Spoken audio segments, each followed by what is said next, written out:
Bapak Ibu, saudara-saudara, jemaat yang diberkati Tuhan, Shalom, damai di hati.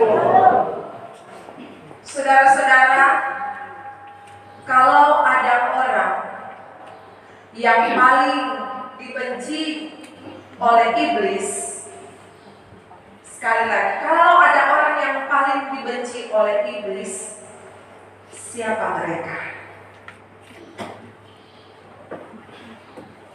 Sama. Saudara, jawabannya adalah hamba-hamba Tuhan. Hamba-hamba Tuhan adalah pribadi-pribadi yang tidak disukai oleh iblis.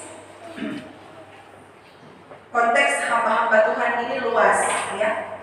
Apakah sebagai tim doa, UPK Bikra, komisi, ataupun panitia, kostor, pegawai, diaken, pendeta, penatua. Luas, hamba-hamba Tuhan. Tetapi jika dispesifikkan dan dikontekstualisasikan menurut pembacaan firman, ini tertuju kepada para pemimpin, khususnya para penatua. Saya sempat membandingkan dengan terjemahan dari bahasa Manado. Di bahasa Manado, Alkitab bahasa Manado bukan penatua, tapi para pemimpin. Dan ketika kita merenungkan bagian ini, ternyata memang benar. Iblis bukan lagi ada di tempat-tempat maksiat, bukan lagi ada di klub, bukan ada di pub. Iblis berpikir begini, apa nih kita mau ke sana? Seorang semua kuat di dalam situ. Iblis bukan lagi ada di penjara atau di tempat-tempat di mana orang-orang melakukan hal-hal yang tidak benar. Tapi iblis hadir di gereja, iblis hadir dalam ibadah, iblis hadir dalam pelayanan, iblis hadir di tengah-tengah keluarga. Untuk apa? Untuk menggoda, merasuki, membisikkan kesalahan-kesalahan dan dosa-dosa. Iblis tahu, saudara-saudara, kalau iblis bisa menjatuhkan penatua, diaken, pendeta, maka jemaat juga akan ikut terseret. Jemaat juga akan ikut terbawa. Dan ingat, iblis bukan datang dalam bentuk hoga atau membau. DP taring tak keluar, DP tandu muncul, komba api-api, DP kuku panjang, komba cakar, komba garo. Tidak. Saudara ingat, iblis datang dengan cara yang licik, dengan cara yang moy, dengan cara yang halus. Karena karakternya adalah penuh dengan tipu daya dan tipu muslihat. Suatu kali iblis sedang mengadakan rapat besar dengan setan-setan kecil. Iblis ini membahas seorang penatua. Penatua yang tersinggung, baik penatua kolom maupun penatua bikra. Ada saat firman Tuhan menyentil tentang diaken, tapi sekarang maksud penatua bagian. Jadi bersyukur, puji Tuhan. Saya ikut saja Alkitab bahasa Indonesia yang orang pakai, para penatua. Saudara-saudara, iblis berkata, lihat, itu penatua. Perajin sekali berdoa, perajin sekali pelayanan. Jemaat bertumbuh lewat pemberian diri. Orang mesti mau cari cara bagaimana orang mau hancurkan itu penatua. PKH sebagai seorang pelayan. Saudara, dalam rapat mereka ini iblis dorang susun strategi. Strategi yang pertama, sibukkan dia sampai dia lelah. Jadi benar Tuhan, benar mau ibadah ini, benar mau ibadah ini, mau perkunjungan orang sakit, benar orang pilih ada tuh jemaat yang sudah datang di ibadah. Maka tiba-tiba saudara di gereja ada pelayanan, ada masalah yang muncul bertubi-tubi. Benar Tuhan harus sibuk memikirkan, aduh, kenapa ini jemaat A dengan B bakalai karena apa? Bakalai karena masalah kursi di kolong. Aduh, benar Tuhan semulai sakit kapal. Semulai bakalai karena apa? Karena pelayanan. Benar Tuhan semulai bingung. Nah, apalagi satu sudah datang mau curhat, mulai dari masalah keluarga, masalah rumah tangga, sampai masalah anjing peliharaan pun mau datang ke Penatua. Saudara-saudara, Penatua mulai digerogoti oleh rasa lelah, tapi dalam hati kecilnya berkata, semangat, tetap setia melayani Tuhan, jangan kasih kendor. Iblis marah. Iblis marah, dia, aduh, gagal. Kita strategi pertama ternyata tidak berhasil. Cari cara lain. Dia pikir-pikir. Strategi kedua, buat Penatua jadi sombong. Saudara-saudara, lalu tiba-tiba iblis pakai orang-orang di sekitarnya, angka-angka ke Penatua, sanjung dia, puji dia. Pokoknya Penatua kok ini memang jempol, mantap, luar biasa. Kalau Penatuanya tidak ada, itu pelayanan tidak mau jadi luar biasa. Kalau Penatuanya tidak ada, itu kolom mau jadi berantakan. Udah, Pena behut baku mang lebih jago dari pendeta no. Rasa lebih bangga toh. Sudah lebih tak angka di Penatua. Pena pedoa. Aduh, lebih jago daripada diagen pedoa. Aduh, angka kefe langsung di Penatua. Dia kurang pakar-pakar dada dosa. Apa dulu dong? Pena. Merasa sombong, saudara. Awalnya dia rendah hati. Tetapi kemudian karena setan terus menggoda. Ini iblis dorong sobat kubis. Yes, so berhasil orang. Penak so tamakam itu sanjungan pujian. Penak so jadi makam puji. Akhirnya saudara-saudara, ketika Penatua mulai merasa paling dominan, Penatua mulai merasa paling suci, Penatua mulai merasa paling benar, Penatua mulai merasa paling sempurna, dia mulai hadir dalam pelayanan. Yakin? UBK, tim doa, moni malas, moni salah, moni nyak betul. Kok mulai obral-obral, itu kekurangan jemaat yang dilayani. Tapi tiba-tiba saudara, dia baca firman Tuhan ya. Dari 1 Petrus 5 ayat 5 dikatakan, Allah menentang orang yang congkak, tapi mengasihani orang yang rendah hati. Ini Penatua langsung takuti. Dia ingat itu firman Tuhan. Dia sadar dan dia berdoa. Dia katakan, Tuhan ampuni. Kita semulai sombong. Kita semulai angkuh. Kita semulai merasa diri hebat. Ampuni aku Tuhan. Aduh, iblis langsung pakai testa. Pusing lagi kita. Gagal lagi kita bicara. Mari, strategi ketiga. Semua ciri komang ini Penatua. Semua gagal ini Penatua. Saudara, apa? Strategi ketiga yang iblis lakukan, buat dia jadi kecewa, buat dia jadi menyerah.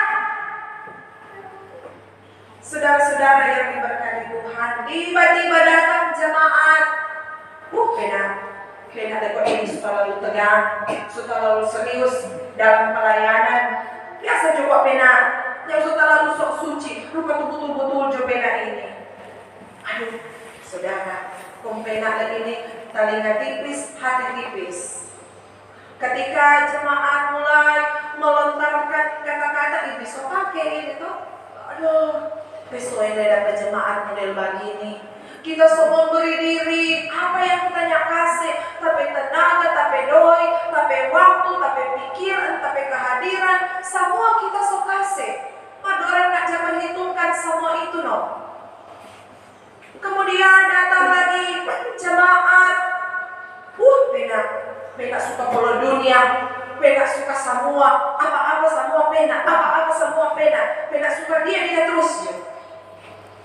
Saudara, dengan berbagai daya dan upaya, iblis ini hendak membuat pena supaya jadi down, supaya pena putus asa, supaya pena menyerah dalam pelayanan.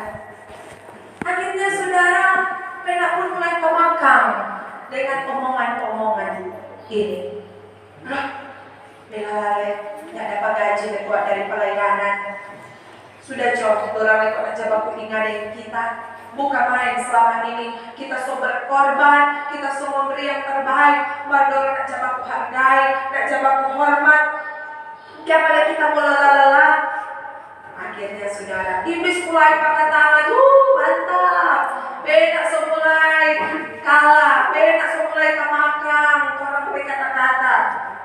Tetapi saudara, ada firman Tuhan dalam 1 Korintus 15 ayat 58 berkata, apa? Nah, dia 9. Karena itu saudara-saudara, berdirilah teguh, jangan goyah, giatlah selalu dalam pekerjaan Tuhan, sebab kamu tahu bahwa dalam persekutuan dengan Tuhan jerpayamu tidak sia-sia. Akhirnya, biarlah kamu mau bilang apa, kita tidak akan mau kalah dalam pelayanan ini. Karena apa? Karena seorang penatua, seorang hamba, dia mempersembahkan pelayanannya yang terarah dan tertuju bagi Tuhan. Akhirnya apa saudara? Iblis marah. Aduh, gagal lagi. Sudah cukup begitu yang mempan, cari korban lain bagi jumpa diakin. Karena dia dapat pembendit, penatua, dia bagi pada diakin. Saudara-saudara, itulah strategi iblis. Oleh karena itu Petrus mengingatkan dengan sangat jelas ayat 8. Sadarlah dan berjaga-jagalah. Lawanmu si iblis berjalan berkeliling seperti singa yang mengaum-ngaum dan mencari orang yang dapat ditelannya. Jadi ada iblis yang saja berser-ser, dia cari celah, dan ketika kita buka celah, dia masuk di situ. Tapi ingat, semua juga kembali kepada diri kita. Jangan karena orang pedosa sendiri kok orang salahkan iblis. Iblis ulang pesoele, kita tuh jadi kambing hitam. DP karakter memang so begitu, DP kelakuan memang so begitu. Maria sepusu tapi nama dia bilang iblis kok so pakai pak kita. Gara-gara setan tua ini. Padahal memang ini penatuannya anak betul. Tapi dia salahkan iblis. Iblis itu suka gigi-gigi tapi lidah, karena dia seobral-obral pak kita di muka pak pendeta dia yakin dan dia jemaat. Iblis kok suka pakai pak kita loh. Padahal karena tabiatnya, karakternya, sifatnya, sikapnya yang tidak mau tunduk dalam pelayanan sebagai sebuah kehambaan. Saudara-saudara yang diberkati Tuhan, Petrus mengingatkan, dalam pelayanan jadilah teladan. Dan ini juga berbicara bagi kita semua yang kesiap kurang penatua terus. Buat orang, bagaimana kita mampu menjadi teladan. Jadi teladan itu dalam segala hal. Cara kita bertutur kata, jemaat akan melihat. Begitu begitu penatua bicara berbicara. Begitu kata itu diaken, begitu kata itu pendeta bicara, jemaat akan ikut. Jangan menjadikan ruang pelayanan ini tempat di mana kekerasan verbal terjadi. Jangan kira tuh kekerasan saudara hanya dengan bak pukul, hanya dengan kita melakukan satu hal yang melukai orang lain, apakah tanpa senjata dengan tidak. Tapi ketika kita melontarkan kata-kata yang tidak baik, itu juga kekerasan verbal. Itu juga bisa menyakiti hati orang.